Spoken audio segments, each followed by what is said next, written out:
So good morning guys, gawa tayo ng vlog tungkol sa timer relay. So ano ba yung timer relay? Okay, so marami ka rin kasi nagtatanong paano ginagamit yung timer relay at para saan to? Okay, para saan yung timer relay? So bago yun, so siyempre huwag niyo munang kalimutang mag-like, share and subscribe. So marami na tayong video na na-upload. Okay, so marami na tayong tutorial, so patuloy nyo lang panoorin, okay, at supportahan. Okay, so timer relay. So sa timer relay meron tayong tinatawag na on delay tsaka off delay. So yung on delay tsaka off delay yun depende sa paggamit mo ng contacts. Okay, so paano natin siya masabing off delay?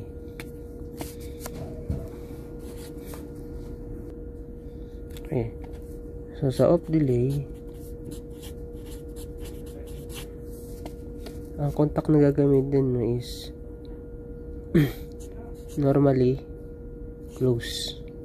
Okay, so normally close to open. Sa on delay naman,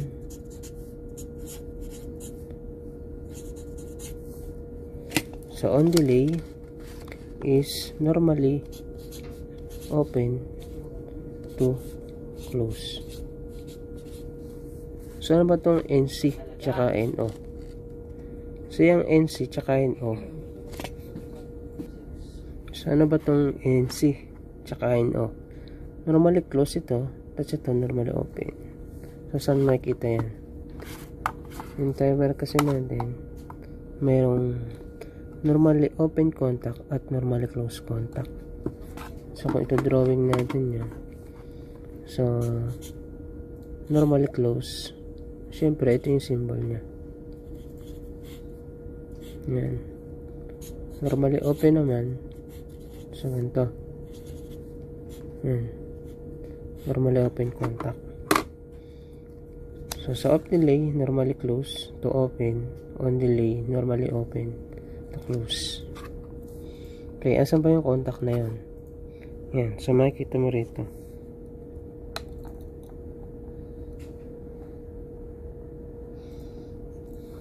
So makikita mo rito, meron siyang setup number. Okay, yan, may number yan. So 27, ito 2 tsaka 7, so na-connected siya sa source. So 2 at 7 mo source, or yung supply syempre. Next, so yung 1 no is common sa 3 tsaka sa 4. Okay, common yan. Ito yan, 1 is common sa 3 tsaka sa 4. So yung isang contact is normally open, yung isang normally close. So dito, ang common niya is 1, 1. Tapos, normally close niya is 4. Then, normally open contact is 3. Yan.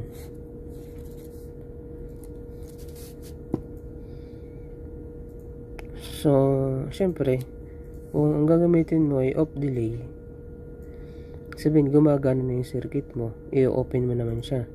So saan ka magkakabit? So sabi, sa normally close.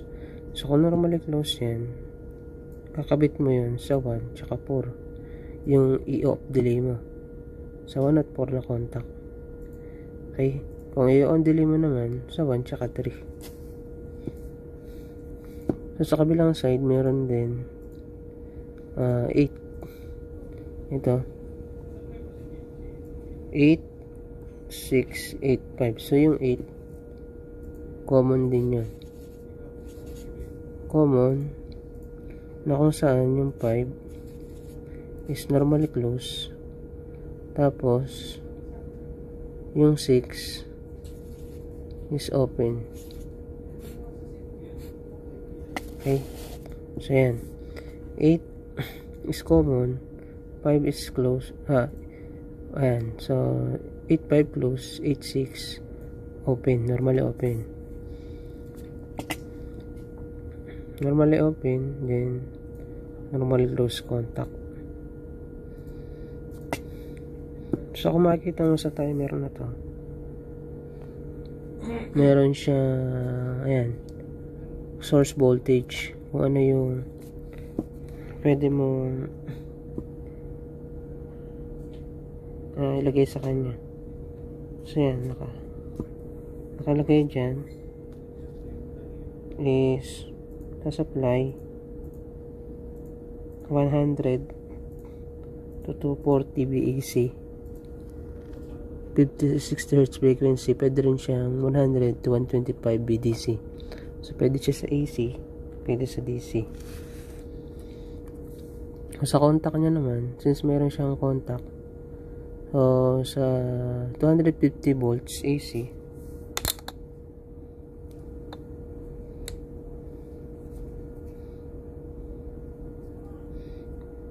so medyo malabo lang. Sa 250 volts AC, 5 ampere yung contact. Sa 30 volts PDC naman, 5 ampere. 5 ampere din. Okay. So, punta tayo dito sa harap. So, yung harap ng timer, meron siyang mode. Yan. Merong mode. So, power indication, then out. Okay. So, ito, setting to ng minute, seconds, minute, then hour. So, pwede mo siyang iset. Okay. So, pag inikot mo yan, mapapalitan to. Nagiging siyang seconds, nagiging hour. Siyempre, magbabago ka rin dito. Okay. So, kung naka-seconds siya, pag sinet mo siya ng 5, so 5 seconds. 10 seconds, 15 seconds, 20 seconds, 25 seconds, 30 seconds. Okay. So, ganun. Kung sinet mo siya. So, para iset mo ang timer, kung naka-minute ka, ikutin mo lang to. Yun, iikutin mo lang siya. Kung saan mo siya isa-set.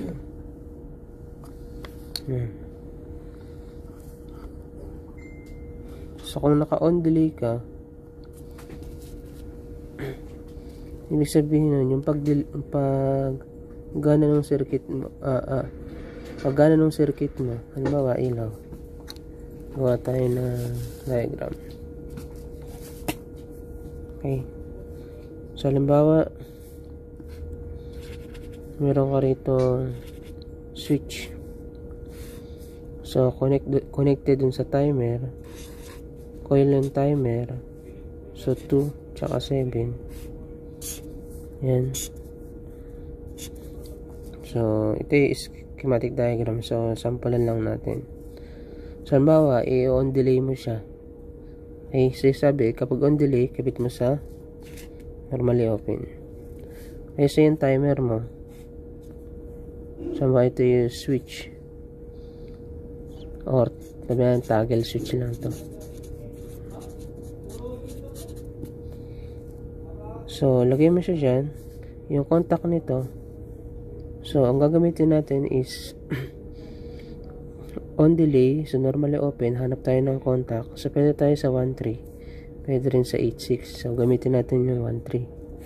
So, 1. Tapos, 3. So, normally open, papunta ng, halimbawa, ilaw. I-on delay mo siya.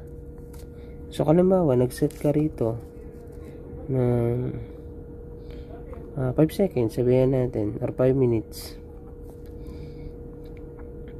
So, pag inon mo yan, gagana yung timer. So, once na ma-reach niya yung 5 minutes, yung 5 minutes, so, mag-change siya ng contacts yan. Yung normally close niya, lahat, ay mag-o-open. Yung normally open yun naman, mag-close. So, sa sitwasyon na to, so, since nasa normally open siya, magko-close yan. 1, 3. So pag close nyan, since natin yan yung 5 minutes, so masusupply ng ilaw natin. So yun yung on delay. So sa off delay naman, kabaliktaran nyo. So kung i-off delay mo siya, connected na to, palitan mo siya ng halimbawa 4. So yan, nakaka-close na yan. Tapos tinagel mo naman to, gana yung timer. So after 5 minutes, i-open nyo naman. Okay, so yan, so ganun lang kasimple yung timer relay. Okay, so ito, mayroon siyang pin sa likod. Okay, yung pin niya sa likod, so yung lalagyan niya. Okay, so ito hindi mo siya basta-basta ipapasok kapag mali. So meron yung slot siya rito. Yan. So kailangan tama ka. Yan. So pag pinasok mo yan, may corresponding number na rin yan. Na 1 to 8. 1, 2, 3, 4, 5, 6, 7, 8. So kung ano yung numbering niya rito, may numbering din yan dito. So pag pinasok mo yan, yun na yan. Yan. So kakabit mo na lang siya rito sa terminal niya. Okay, so yung A1, A2 niya, yung 27. Yan. Tapos 1121, yun na yung common na 1 tsaka 8. Tapos yung output niya sa likod. Okay, so ganun lang kasimple yung timer relay kung paano gumagana at paano iset. Okay.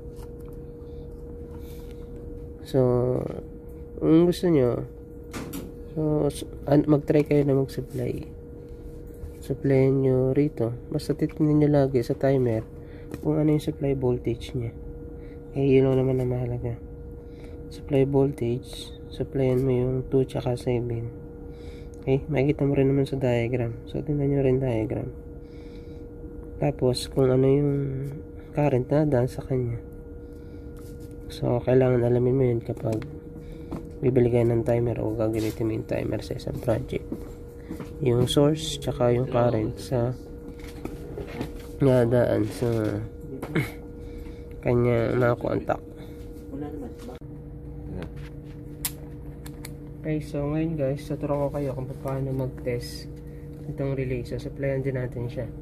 Okay, so sabi natin kanina, meron tayong normally close, merong normally open. So para ma-check yun, gamitin natin itong digital multimeter. So ito, punta tayo sa 1 tsaka 4. So 1, 4 nya normally close. Ayan, so close. Tapos yung 3 naman, 1, 3 normally open. So open. Ang 1, 4 normally close. So pero dito makikita nyo siya ay 11, 12, tsaka 11, 14. Pero yung number niya kasi nandito sa loob.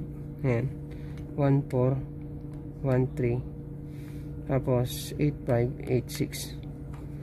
So test natin itong kabila. So normally open, then normally close. So kung makikita natin dito sa diagram, yung 8 ay common siya sa 5 tsaka 6. 8, 5 is close, 8, 6 open. Okay, so paano ba ito isa-set? So testingin muna natin. So 3 seconds lang, 3 seconds. So plug in natin siya. Okay, so pa-plugin natin. Yan, umilaw yan. So nagtapos na yung counting niya. Kasi nakaset lang tayo ng 3 seconds. So check natin yung contact. Kung yung normally close ay nag-open at yung normally open nag-close. So nag-change sila ng contact. So 1, 4 open na siya ngayon. Yung 1, 3 naman siya naman ang close. Okay, So nagpalit sila ng contact. So sa kabila,